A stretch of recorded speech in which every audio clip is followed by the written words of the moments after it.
Imagine a man living in a world of deep uncertainty. His name was René Descartes. He was born in France in 1596, a time when old ideas were really starting to crumble. The scientific revolution was just beginning, and people were questioning just about everything they had been taught for centuries. The ground beneath their feet, once so solid, now felt shaky. Descartes was a brilliant thinker, a mathematician, and a philosopher. He looked around and saw that a lot of beliefs were built on weak foundations. They were like houses built on sand, ready to fall at the first gust of wind. He wanted something more. He wanted to find a truth so solid, so certain, that no one could ever doubt it. So Descartes decided to embark on a radical journey of the mind. He would become the ultimate skeptic. His plan was simple, but honestly, pretty extreme. He would doubt everything he possibly could. He wanted to clear away all the old, unreliable ideas to see if anything was left. He began with his senses. We all trust our eyes and ears, don't we? But Descartes knew our senses can trick us. A stick in water looks bent, but it is straight. Things in the distance look small, but they are large. If our senses can deceive us even once, how can we ever fully trust them? He decided he could not rely on them for absolute truth. He would have to set them aside in his search for certainty. But his doubt didn't stop with his senses. He then considered his own body. He felt his hands, his legs, his head. They seemed real enough. But couldn't he be dreaming? We have all had dreams that felt completely real. In a dream, you can feel joy, fear, and pain. You can believe you are flying or fighting a dragon. Only when you wake up do you realize it was all an illusion. Descartes wondered, what if my entire life is just one long, elaborate dream? There was no way to prove for certain that he was awake, so he had to doubt the existence of his own body and the physical world around him. His entire reality was now in question. Even the world of mathematics, which seemed so perfect and logical, fell under his skeptical gaze. Surely 2 plus 3 always equals 5, whether you are awake or dreaming. This seemed like a truth that could not be doubted. But Descartes pushed his skepticism to its absolute limit. He imagined a powerful and malicious being, a kind of evil demon. This demon was not the devil from religious stories. Instead, it was a thought experiment. This demon was all-powerful and devoted all its energy to deceiving him. It could make him believe that 2 plus 2 equals 5, when in reality it does not. It could fool his mind at the most basic level. With this powerful idea, Descartes had managed to doubt almost everything. The thought experiment of the evil demon was Descartes' most powerful tool for doubt. It was a way to challenge even the most fundamental beliefs. This demon, he imagined, was clever and deceitful. Its only goal was to trick him. It could create a perfect illusion of the world. The sky, the trees, the people he met, all could be phantoms projected into his mind by this powerful trickster. It was a terrifying thought. If such a being could exist, then nothing he perceived could be trusted. He could not trust the evidence of his senses, the feeling of his own body, or even the memories he held dear. Every experience could be a carefully crafted lie. This was not just about simple optical illusions or vivid dreams. The evil demon went much deeper. It could manipulate the very fabric of his reason. Descartes, a brilliant mathematician, cherished logic. He believed in clear and distinct ideas. But the demon could attack even this sanctuary. It could make him believe false mathematical proofs. It could twist his logic so that he arrived at wrong conclusions while feeling completely certain he was right. This meant that the foundations of science and mathematics, which seemed so secure, could also be an elaborate deception. The demon represented the ultimate form of skepticism, a doubt so profound that it threatened to swallow all knowledge. Living with this level of doubt was like being adrift in a vast, dark ocean. There was nothing to hold on to, no land in sight. Everything he had ever learned, from his childhood education to his advanced studies, was now suspect. He had systematically dismantled his own worldview, brick by brick. He was left in a state of complete intellectual isolation. He could not trust the world, his body, or even his own rational thoughts. It was a lonely and unsettling place to be. Many people would have given up at this point, accepting that certainty was impossible. But Descartes was not looking for a reason to despair. He was looking for a single, unshakable truth. He sat with this profound uncertainty, perhaps in his famous stove-heated room, away from the distractions of the world. He let the doubt wash over him, questioning every single thing he thought he knew. Was there anything the evil demon could not fake? Was there any belief that could withstand this powerful attack? He was at the very bottom of his spiral of doubt. He had thrown everything into the fire. His goal was to see if anything would emerge from the flames unburnt. It was from this point of absolute intellectual despair that he would make his world-changing discovery. The very act of being deceived was about to give him the answer he was looking for. In the depths of his doubt, a flicker of light appeared. Descartes was questioning everything. He doubted his senses, he doubted his body, he even doubted the truths of mathematics, thanks to his evil demon thought experiment. The demon could be tricking him about everything. It could be making him see a world that wasn't there. It could be making him believe that he had a body when he did not. It could be fooling his reason at every turn. But then, Descartes realized something incredible. In order for the demon to deceive him, he had to exist. A demon cannot deceive something that does not exist. The act of being deceived was itself a form of thinking. This was the breakthrough. He could doubt that he had a body. He could doubt that the world was real, but he could not doubt that he was doubting. And doubting is a form of thinking. So, if he was thinking, he must exist. A thought requires a thinker. This was the one single truth that the evil demon could not take away from him. Even if all his thoughts were wrong, the fact that he was having them was undeniable. He famously expressed this insight in the Latin phrase, Cogito ergo sum. In English, this means, I think, therefore I am. It was a simple statement, but its power was immense. It was the solid ground he had been searching for. It was not a logical argument in the traditional sense, where a conclusion follows from a premise. It was an immediate intuition, a moment of clear and distinct perception.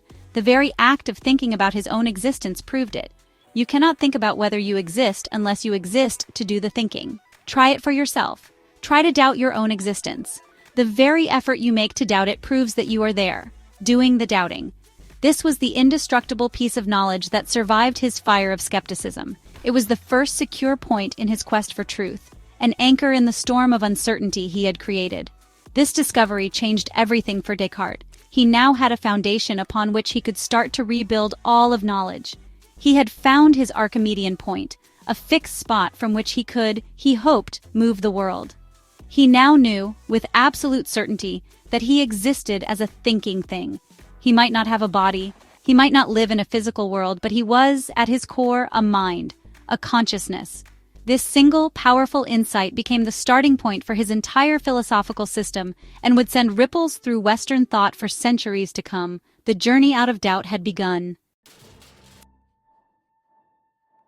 With his one certain truth, I think, therefore I am, Descartes had a starting point, but a single brick does not make a house. His next task was to rebuild the entire structure of knowledge on this one solid foundation. He knew with certainty that he existed as a thinking thing. So his next question was, what else can I know for certain? He examined the idea of himself. He found that he also had an idea of a perfect being, an idea of God. He argued that this idea could not have come from him because he was an imperfect, doubting being. An imperfect being, he reasoned, could not invent the concept of perfection.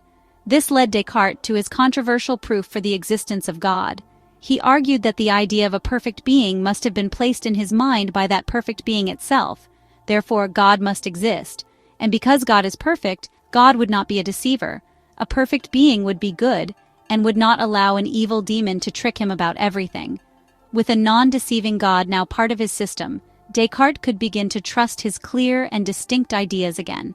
If he perceived something with the same level of certainty that he perceived his own existence, he could trust that it was true. The evil demon was defeated, not by logic alone, but by faith in a perfect God. This allowed Descartes to reclaim the world he had doubted. Because God was not a deceiver, he could now trust his senses, as long as he used them carefully and corrected them with reason. The physical world was real. His body was real. Mathematics and the laws of science were real. He had successfully moved from the certainty of his own mind to the certainty of God, and finally to the certainty of the external world. He had built a bridge from the internal world of thought to the external world of matter. His system was complete. He had, in his view, successfully rebuilt knowledge on a foundation of pure reason. However, many philosophers who came after Descartes were not convinced by his later steps. They loved his starting point, the cogito. It was a brilliant and powerful insight into the nature of consciousness, but they questioned his proof for the existence of God. They argued that he had made a leap of faith that was not supported by his own strict rules of doubt. Philosophers like David Hume would later challenge the idea that we can reason our way from our own minds to the existence of God. Despite these criticisms, the power of Descartes' initial move remained. The cogito became a cornerstone of modern philosophy, even for those who rejected the rest of his system. Descartes' method of doubt was truly radical for his time. In the 17th century, most knowledge was based on tradition and authority. People believed things because they were written in ancient books or taught by the church. To suggest that all of this could be wrong was a dangerous and revolutionary act. Descartes was not trying to destroy belief for the sake of it. He was not an anarchist who wanted chaos. He was more like a builder who wanted to construct the strongest possible building. To do that, he first had to clear the ground completely. He had to tear down the old, unstable structures to make way for something new and permanent. His goal was not to remain a skeptic. Skepticism was his tool, not his destination. He used doubt as a filter to separate truth from falsehood. He wanted to find beliefs that were so strong they were indubitable, meaning they could not possibly be doubted. This was a new way of thinking about knowledge. Instead of accepting ideas based on trust or faith, Descartes insisted that every belief had to pass the test of individual reason. Your own mind, your own ability to think clearly, was the ultimate judge of what is true. This was a profound shift, placing the individual thinker at the center of the quest for knowledge. This approach is what makes Descartes the father of modern philosophy. He turned the focus of philosophy inward. Before Descartes, philosophers often started by asking questions about the world. What is the nature of reality? What are things made of? Descartes changed the starting point. He began by asking, what can I know for certain? He started with the self, with consciousness. This turn to the subject became a major theme in philosophy for the next 300 years. It put the human mind and its relationship to reality at the very heart of philosophical inquiry. It was a move away from accepting the world as it is presented to us, and towards examining the mind that does the knowing. It is important to understand that Descartes was not just being difficult or argumentative. He was driven by a genuine passion for truth. He saw the conflicts and disagreements of his time and believed they were caused by a lack of a solid foundation for knowledge. If everyone could start from a place of absolute certainty, he thought, they could use reason to build a shared understanding of the world. His radical doubt was not an act of destruction, but an act of profound optimism. It was a belief in the power of human reason to overcome confusion and find the truth, if only it could find a firm place to stand. The cogito was that place. Descartes' I think, therefore, I am did not exist in a vacuum. It created a powerful conversation that has continued for centuries, echoing through many different schools of philosophy. One of the most important responses came from the empiricists, thinkers like John Locke and David Hume. Empiricists argued that all knowledge comes from sensory experience, not pure reason. Locke famously described the mind as a tabula rasa, or a blank slate, at birth. For him, you couldn't have an idea of yourself without first having experiences of seeing, hearing, and feeling. He would say, I experience, therefore I am, placing sensation before thought as the foundation of selfhood. Another fascinating echo of the cogito can be found in existentialism, a philosophy that became popular in the 20th century. Thinkers like Jean-Paul Sartre were deeply interested in human freedom and existence. Sartre took Descartes' idea and gave it a twist. For Descartes, I think proves that I am a thinking thing. For Sartre, existence comes first. He famously said, existence precedes essence. This means you are born, you exist, and then you define who you are through your choices and actions. The I am comes before the I think. Your thoughts and your identity are not things you discover, but things you create. The cogito for an existentialist is not an endpoint, but a starting point for a life of active self-creation. The conversation also extends to Eastern philosophies, like Buddhism. On the surface, Buddhism seems to present a direct challenge to Descartes. A central teaching in Buddhism is anatta, or no self. Buddhists argue that if you look inside your mind, as Descartes did, you will find thoughts, feelings, and sensations, but you will not find a permanent, unchanging I or self that is the thinker behind the thoughts. The self is an illusion, a collection of constantly changing processes. From a Buddhist perspective, Descartes found the stream of thinking, but mistakenly identified it as a solid, enduring thinker. The goal is not to prove the self exists, but to see through the illusion of a separate self to realize a deeper interconnectedness. These different perspectives show the incredible power of Descartes' original insight. He asked a question so fundamental that every major philosophy has had to grapple with it. Is the self discovered through reason, built through experience, created through choice, or is it an illusion to be seen through? The empiricists grounded the self in the body and its senses. The existentialists placed it in the freedom of human action. The Buddhists dissolved it into a flow of consciousness. Each view provides a different lens through which to understand the simple yet profound experience of being a conscious I. The cogito was not the final word, but the powerful first word in the modern story of the self. We live in our own age of uncertainty, much like Descartes did. His world was shaken by new science and religious conflict. Our world is shaken by the digital revolution. We are flooded with information every day. We see news stories, social media posts and videos. But what is real? We have fake news designed to mislead us. We have deepfakes, videos that can make it look like anyone said or did anything. The line between reality and illusion is becoming blurry. In this world of digital ghosts and virtual realities, Descartes' quest for a solid ground of truth feels more relevant than ever. How can we know what is real when so much of what we see is designed to deceive us? Descartes' method offers a powerful lesson. When the world outside is confusing and unreliable, the place to look for certainty is within. The one thing you can truly know is your own awareness. You are experiencing this world. You are reading these words. You are having thoughts and feelings right now. That experience of consciousness is the most real thing you have. While others can debate what is true out there, no one can debate the fact that you are in here, experiencing it all. This inner awareness is your personal cogito. It is your anchor in the overwhelming sea of information, your personal proof that, no matter what, you exist. You can try a simple exercise inspired by Descartes. Find a quiet moment, close your eyes, notice the stream of your thoughts, feelings, and sensations. Don't try to control them, just observe them.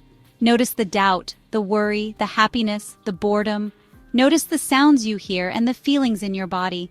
Now ask yourself, who is noticing all of this? There is an awareness there, a silent witness to the entire show. That awareness is you. You can doubt the truth of any single thought, but you cannot doubt the fact that you are aware. This is your foundation. This is the unshakable certainty that Descartes was searching for. In the end, Descartes' greatest gift was not a complex philosophical system, but a simple and profound insight. He taught us that in times of great doubt, the most powerful tool we have is our own consciousness. The thought I am is not just an intellectual idea, it is a lived experience. It is the feeling of being present, of being aware. In a world that constantly pulls our attention outward, his message encourages us to turn inward, to find that quiet center of awareness that is always there. This is the ultimate anchor.